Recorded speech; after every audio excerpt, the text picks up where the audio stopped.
جی، اس سلسلے میں جو پہلی بات آپ سے شیئر کروں آپ کو شاکنگ لگے گی، آپ حیران ہوں گے اور آپ شاید نہیں مانیں گے، لیکن آہستہ آہستہ بات سمجھ میں آئے گی۔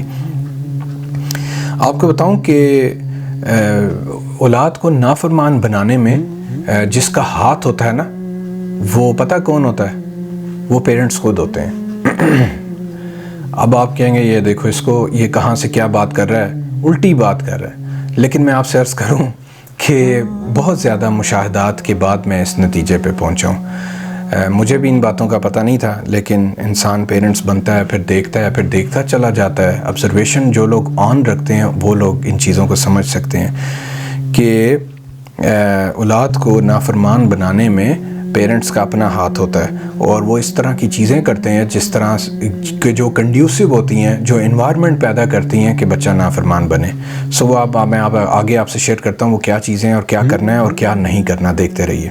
اس میں جو پہلی ریزن ہے وہ یہ ہے کہ جب بھی یہ میں پہلے شیئر کر چکا ہوں، آپ سے بات اوپر کر چکا ہوں کہ جو بچہ ہوتا ہے چھوٹا، 1 سال کی عمر سے 12 سال کی ایج تک، اس کی فزیکل جو ہے وہ اور ہارمونل سٹیٹس اور ہوتا ہے، جس کی وجہ سے اس کو ڈیل کرنا اور اس کو اتباع میں لانا آسان ہوتا ہے۔ پیرنٹس بہرحال ہر غلطی بھی ایون کر رہے ہوتے ہیں، لیکن اس کے باوجود بھی وہ بچہ مان رہا ہوتا ہے اور وہ چلتا چلا جاتا ہے۔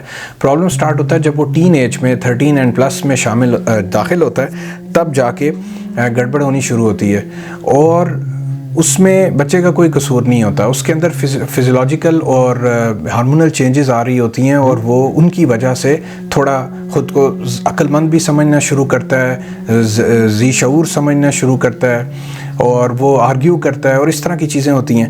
اب میں کیوں کہتا ہوں پیرنٹس کا قصور ہے کہ وہ اس کو فرما بردار نہیں بنا پاتے؟ کیونکہ پیرنٹس بیسیکلی وہ یہ سیکھتے ہی نہیں ہیں کہ اب جو بچے کے اندر جو چینجز آئی ہیں ان کی وجہ سے اب اس کو کیسے ڈیل کرنا ہے۔ یہ اصل میں بڑی اس کا ٹریننگ سے اور سیکھنے سکھلانے سے تعلق ہے۔ اگر آپ پرانی ڈگر پہ ایز پیرنٹس چلتے رہیں گے تو اب آپ ٹین میں اس کو اس طرح ہینڈل نہیں کر سکتے جس طرح آپ نے بچپن میں کیا ہے، اور اس کو نافرمان آپ ہی بنا دیں گے، کس وجہ سے؟ آپ کی کم علمی اور کم عقلی کی وجہ سے۔ دیٹ از وائی میں کہتا ہوں پیرنٹس کا قصور ہوتا ہے کہ بچے نافرمان بنتے ہیں۔